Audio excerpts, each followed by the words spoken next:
With a heavy Thank you. influx of humans into urban areas due to better opportunities and modern lifestyle, our cities have had to resort to vertical growth. We are seeing a rise in the number of skyscrapers like never before. These high rises are built under the National Building Code guidelines with all structural and safety details in place so that the buildings can be safely occupied. Yet, devastating fires can strike at any place and at any time in the week, especially in large office complexes. Though they are spectacular places to live and work, these buildings have a downside. Their modern, their modern designs create huge challenges in rescue situations, such as when a fire or an earthquake has struck. As people panic, they can become separated from their group and trapped. Being disoriented in this situation can ultimately prove fatal. In these areas, thousands of lives are at risk, and so the death toll can reach into the hundreds when catastrophe strikes. Events like these happen every day, and yet, the idea of tragedy might seem far from your reality. You might even think it couldn't happen to you. Well, ask yourself this: am I prepared for such kind of emergency?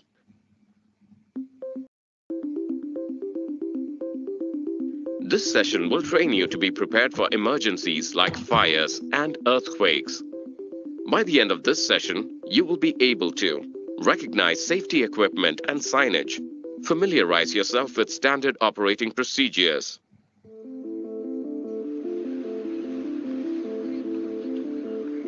Hi, I'm Jay. I'm an instructor from the Emergency Response Team. Every day, I help save lives by sharing the fire safety knowledge that you should know for any high-rise building. Come, follow me as I take you on a tour of this building. I will be familiarizing you with the life safety signage, equipment, fire exits, and also the standard operating procedures of any typical high-rise building. Let's start with fire detection equipment. Look up there. You will find these automatic smoke detectors installed in every room to detect a fire in its early stages. If you notice any signs of fire, you can trigger the fire alarm by activating the manual call point. In older buildings, these will have a sign saying, "In case of fire, break glass." In modern buildings, however, you will find a pull station like this.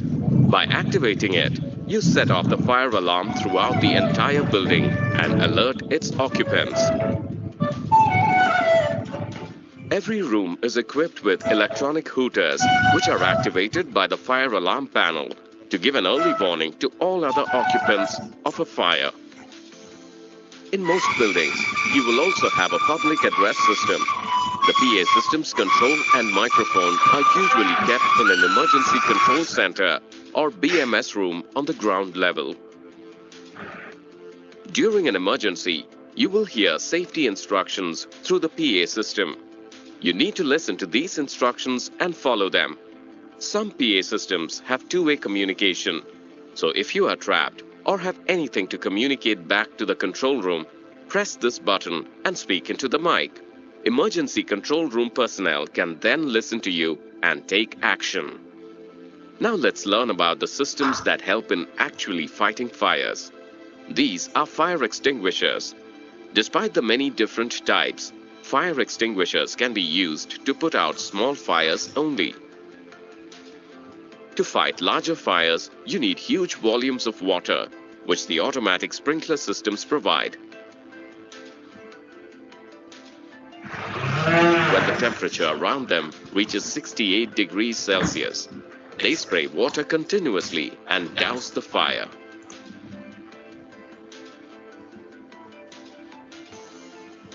These are hydrant outlets and hose cabinets. If you need to use it, you can connect the fire hose and the nozzle to the hydrant valve. Jets of high-pressure water will come through when you open the valve. The pump operation is fully automatic, so if you open the hydrant valve on the 12th floor, the pump in the basement level will keep the water flowing, as the hydrant outlets are connected to automatic high-pressure pumps through a network of pumps. A first aid box is kept on every floor of a building to help those who are injured. Now let's look at signs to guide you to safety. Fire exit signs usually have emergency lighting because it is vitally important you know where they are. When moving into a new building, locate the fire exit nearest to you. And in case the primary exit is blocked, be aware of the second closest one. Generally, they are 15 to 21 meters apart. Be aware also of your nearest manual call points, your internal emergency contact number, and the safe assembly point. Fire exits are also refuge areas where the specially abled can take shelter and get assistance. If the alarm goes off, special aids will arrive and help any specially abled people evacuate with the help of evacuation chairs, foldable stretchers, and escape masks. In all office buildings, you will find photoluminescent escape route plans, which will guide you. Go through these and familiarize yourself with the escape route, fire exits, and safe assembly points. All evacuees should form an orderly group at the safe assembly point for a head count so that anyone unaccounted for can be identified immediately. In all workplaces, you will find emergency response team with well-trained lifeguards. They'll lead you during a crisis and you must follow their instructions. Any queries or concerns should be directed towards them. Most buildings also have a building management system or an emergency control center which is manned around the clock and equipped with the devices and gadgets required to handle crisis situations. These include the alarm panel, a microphone for the PA system, a megaphone in case there is no PA system, a fireman's axe, a searchlight, stretchers, and a first aid kit. Now that you are familiar with the fire detection equipment, automatic sprinkler systems, fire hydrant systems, signage, and fire exits, let's move on to the standard operating procedures.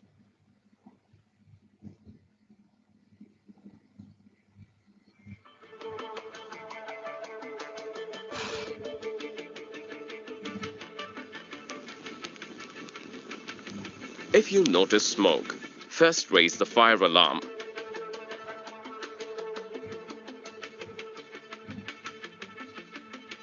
Then call the IEC number or the fire brigade.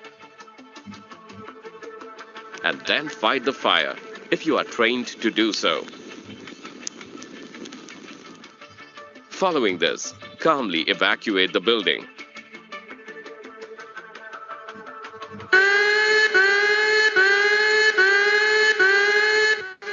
If you hear the fire alarm, don't panic. Simply stop what you're doing. Don't worry about your personal belongings. Your life is more important than them. Remove your high heels footwear. Walk towards safe exit. Walk briskly. Don't run.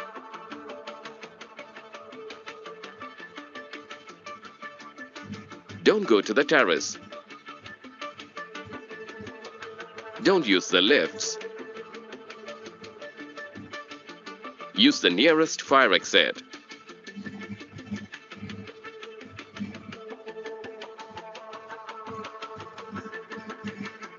Stay on the left of the staircase, as right side is meant for emergency response team or firefighters. In most fire accidents, it's not the fire that kills, but the smoke. If you encounter thick smoke obstructing your escape path, do not proceed. These dangerous toxic gases can knock down a healthy adult in a few breaths. In such cases, try to find an escape mask as they are simple to use. Firstly, remove the mask from the case. Then, remove the rubber plug located in front of the filter. Next, remove the rubber plug on the inner side of the filter. Finally, pull the mask over your head and pull it downwards over your mouth and nose till it reaches your neck. Now breathe calmly and move towards the emergency exit.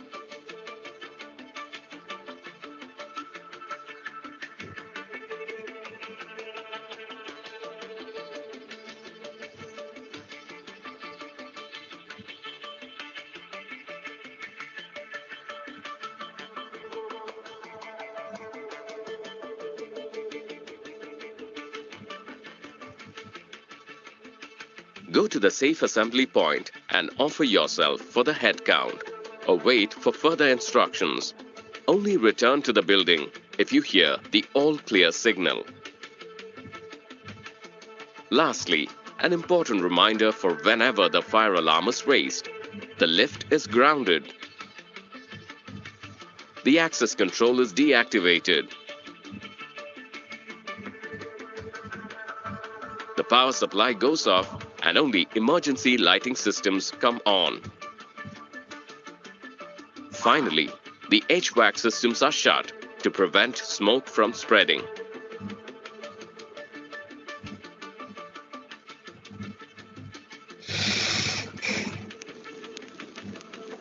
If you notice smoke, first raise the fire alarm.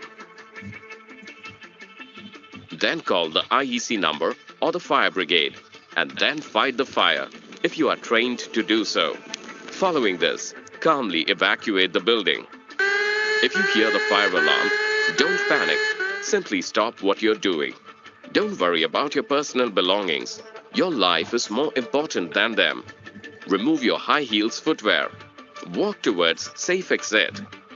Walk briskly. Don't run. Don't go to the terrace. Don't use the lifts. Use the nearest fire exit. Stay on the left of the staircase, as right side is meant for emergency response team or firefighters. Lastly, an important reminder for whenever the fire alarm is raised. The lift is grounded. The access control is deactivated. The power supply goes off and only emergency lighting systems come on. Finally, the HVAC systems are shut to prevent smoke from spreading. If you are specially abled, injured, or pregnant, kindly consult your building's health, safety, and environment officer or a security officer and prepare a personalized emergency evacuation plan. On hearing the alarm, move to the fire exits and wait near the area of rescue assistance where your special aides will assist you. If you're unable to get there, do not panic. Phone your special aides. They will quickly locate you and assist you. If you find yourself trapped and there is no way to escape through the building's fire exits, do not panic. Move to the unaffected side of the building and find a room that can be seen from the outside. Close all the doors and windows connected to the building and completely seal the gaps with a wet cloth to stop smoke entering the room.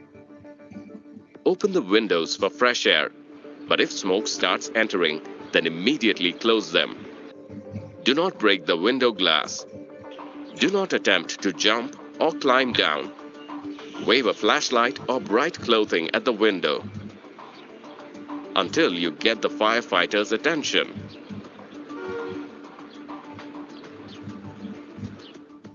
Then wait until a rescue team arrives. Earthquakes strike suddenly, violently, and without warning. Memorize these steps so that you will instinctively know what to do when an earthquake strikes. If you are inside a building and you feel any tremors, do not evacuate the building immediately. Instead, you should first drop to the ground and take cover under a sturdy table or any furniture. Hold on until the shaking stops. If there is no table or furniture available, then grab something to shield your head and face from falling debris and broken glass. If nothing is available, cover your face and head with your arms and crouch in an inside corner of the building. Stay away from the glass, windows, door, walls, hanging objects, lighting fixtures, heavy furniture, bookcases, china cabinets, or anything that can fall. Remember, the electricity may go out and the sprinkler systems or fire alarms may turn on, so do not panic. Stay inside until the shaking stops and it is safe to go outside. Do not use the elevators. Wait for instructions and evacuate if ordered. If you are trapped inside the debris, do not immediately shout for help as you may inhale a dangerous amount of dust. Use a whistle if one is available or tap on a pipe or wall so that the rescuers can locate you easily. Do not move about frequently or kick up dust. Rather, cover your mouth with a handkerchief or a piece of clothing, preferably wet, to avoid inhaling dust. If it is dark, use a torch or flashlight if available. Do not, however, use candles, matches, or lighters, as this could cause an explosion due to a gas leak. Use your mobile phones judiciously and wait patiently until the rescue team locates you.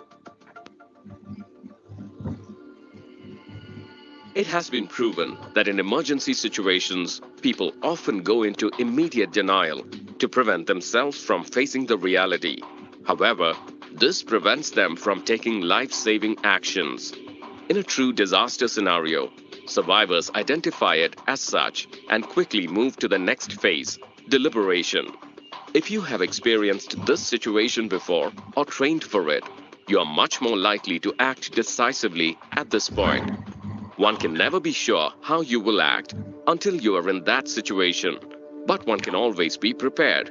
For that reason, we regularly conduct evacuation drills. These practice sessions remind you of safety infrastructure such as fire alarms, PA systems, emergency lighting systems, and access control systems, which are routinely tested. Take part in these drills and also go through this training module regularly, as it is your knowledge and discipline which will make the ultimate difference between life and death.